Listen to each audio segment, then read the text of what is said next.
Hello again, YouTubers. Welcome back to the Board Game Captain. I'm your host, the Board Game Captain, and today I'm going to be reviewing Rifts for Savage Worlds. Now, they released a set of 3 books for Rifts for Savage Worlds. The first and most important of the books, because it gives you the rules adjustments on how to play, plus how you can be at all of the famous Rifts archetypes from the old game, is the Tomorrow Legion Player's Guide. Then we have the Game Master's Handbook, and finally, Savage Foes of North America. Now, Rifts, if you're not familiar with it, here I have the Rifts Ultimate Edition, if you will, which was kind of a 1.5, maybe more like a 1.25 edition on Rifts that they had released a number of years back.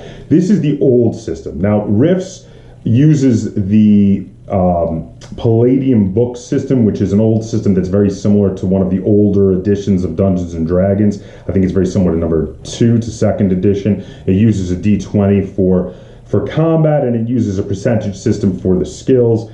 I'm not going to go into too much more detail here because I may do a review of Rifts at some point in the future. But Rifts was a system that came out of like the late 80s, early 90s time period, and it was an everything and the kitchen sink thrown in. It was a post-apocalyptic system with a lot of high sci-fi themes, as well as magic themes and supernatural creatures all thrown into one.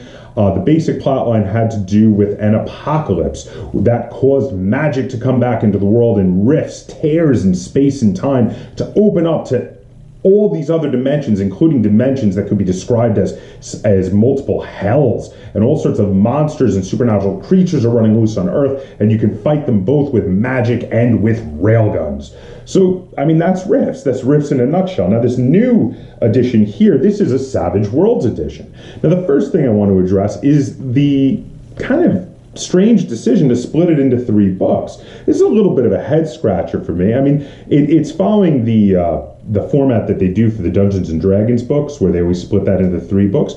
But in those cases, the player's guide has all the rules for the game. And in this case, you still need the Savage Worlds book for the rules for the game. So you really need 4 books to game master this particular game. Though if you're buying these, you probably already got the Savage Worlds rulebook like I do here. So, you know, it just seemed a little bit of an odd choice to me. So now you've got the Tomorrow Legion Player's Guide. Bit of a mouthful there. Now, the Tomorrow Legion Player's Guide, first off, you might be asking, what is the Tomorrow Legion?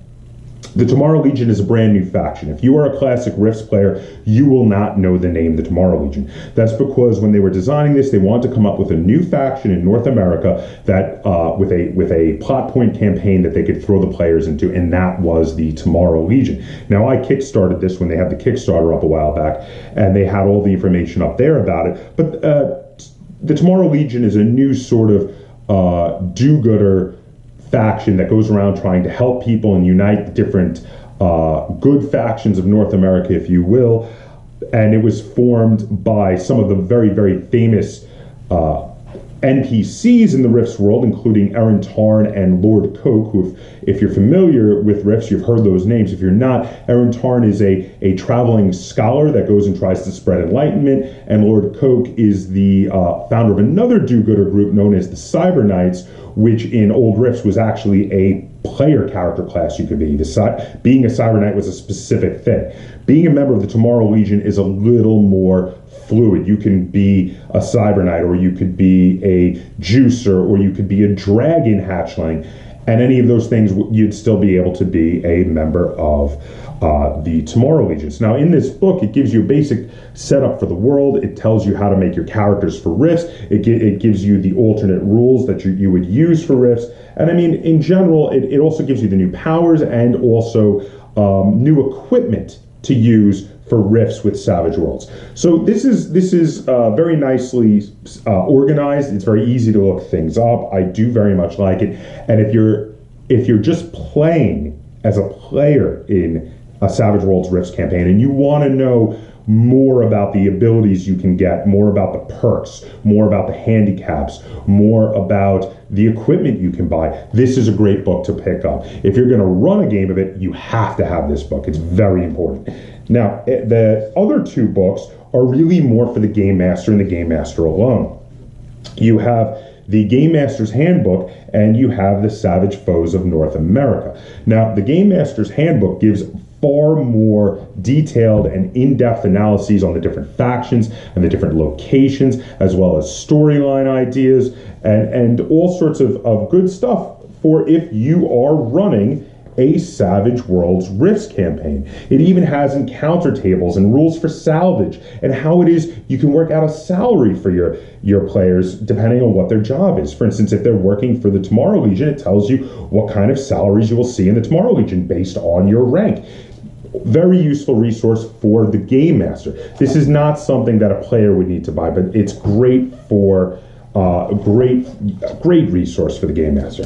And then finally, we have the Savage Foes of North America. Now, this is a book of bad guys.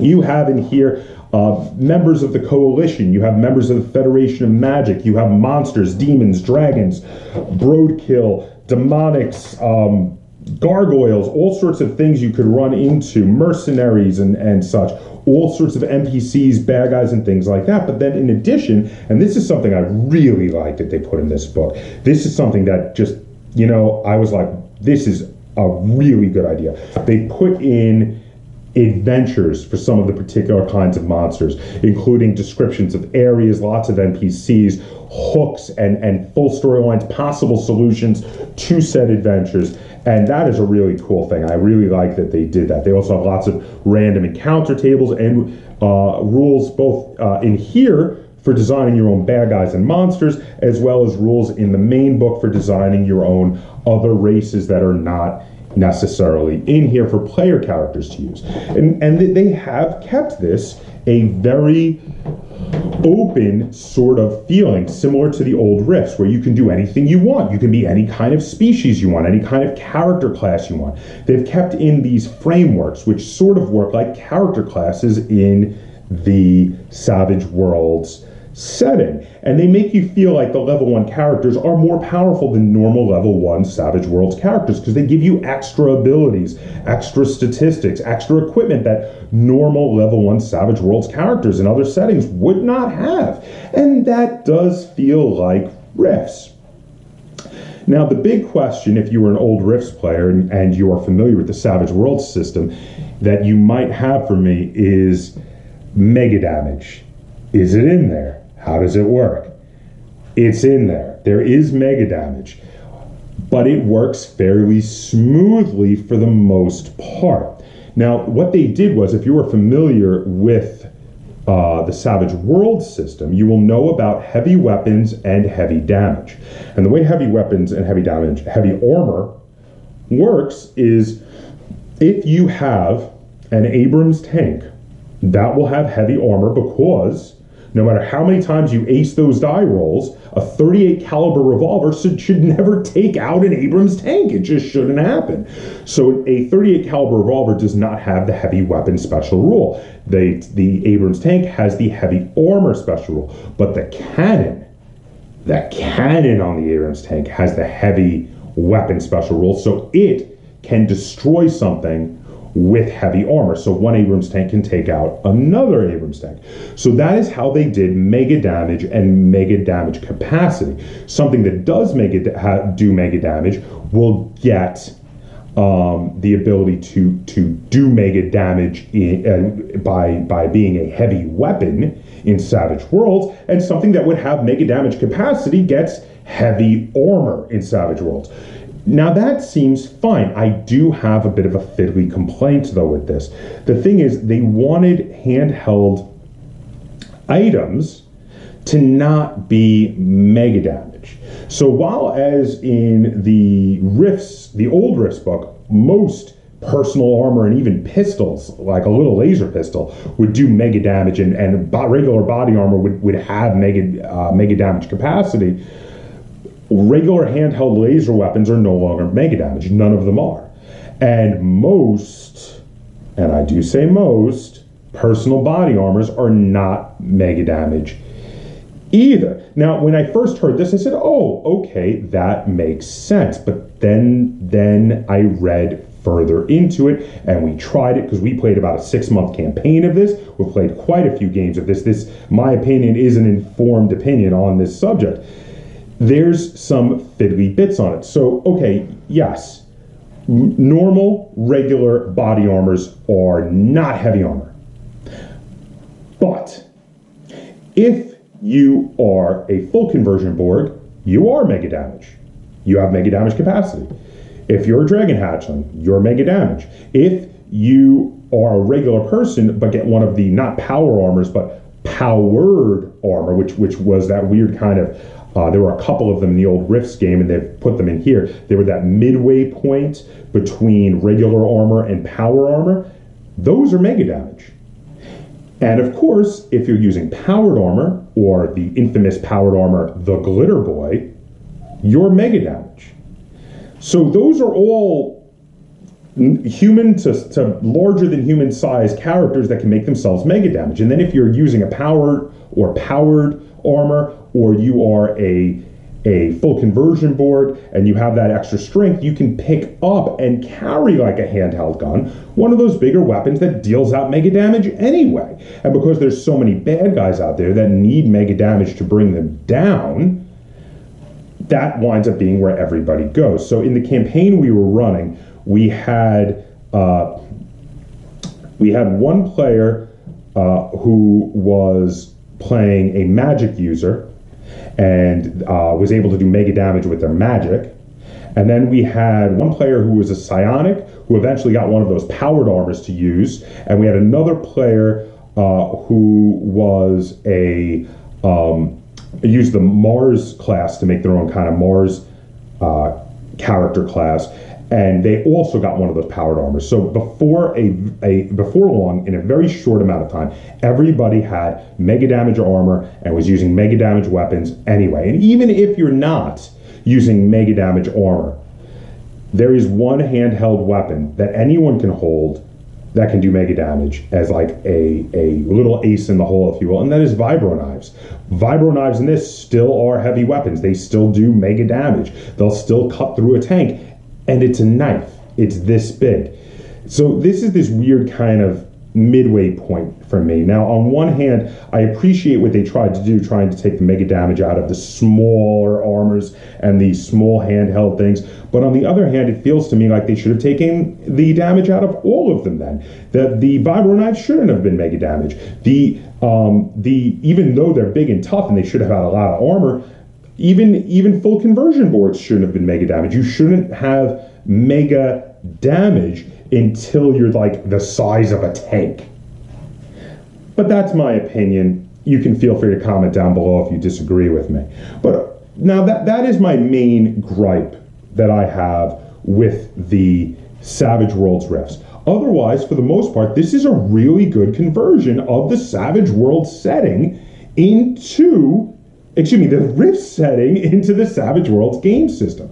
I love the Rift setting. I haven't played it in a long time because being a game master, which I'm usually the game master in all of my groups, being the game master in any of the Palladium game systems is far too labor intensive for someone who works full time like me. So I have not run a Palladium game for a very long time. That being said, Savage Worlds is very user-friendly, and this was very easy to run, and I ran about a 6-month campaign of this, and everybody had a good time. It has issues, but it's still good, and that's why, out of 10 stars, I give the Rifts setting for Savage Worlds a 7.5 out of 10. And I struggled with this rating a little bit. There's some things in this I love. I love the new NPCs. I love the new storyline with the Tomorrow Legion. I think they're great. I love the way they converted over a lot of the stuff, but there's other things that are a bit fiddly still with how they kind of shoehorn them into the Savage Worlds. In my opinion, they shouldn't have bothered with mega damage except for things the size of a tank or larger. And then also, I'm a little iffy on the character frameworks to force character classes into Savage Worlds, because I also am kind of the opinion that you shouldn't have character classes in Savage Worlds. But again, that being said, I enjoyed it. I had fun game mastering it. It was much more user-friendly, and I may run a game of this again at some time in the future. So Savage Worlds, the Savage Worlds edition of Rifts gets a 7.5 stars out of 10 for me. But let's get a second opinion. Lynn, how many stars out of 10 would you give to the Savage Worlds edition of Rifts? 7. So Lynn gave it a 7. She's almost right there with me. We're only half a star apart. So we really liked it. We would play it again, but we didn't love it. It wasn't perfect. But you know what? For people like us who used to play a lot of the old Rifts and wanted to reminisce and maybe play Rifts in a more modern system, this was a good buy. I am very happy I bought this. I'm glad it's part of my collection, and it is going to remain in my collection. So there you have it. 7.5 stars for me, 7 stars for Lynn. Do you have any questions, comments, or concerns about the Savage Worlds edition of Rifts? Put them in the comments down below. Are you a big fan of Rifts? Do you still play the old game system? Do you want to tell me I'm crazy for not still putting the work into playing the old game system? Feel free to put it in the comments down below. And as always, if you enjoyed this video and you would like to see me do more like it, be sure to give this video a like, share this video, and if you haven't already, please subscribe to the Board Game Captain. That's Captain spelt with a K on YouTube. And until next time, game on.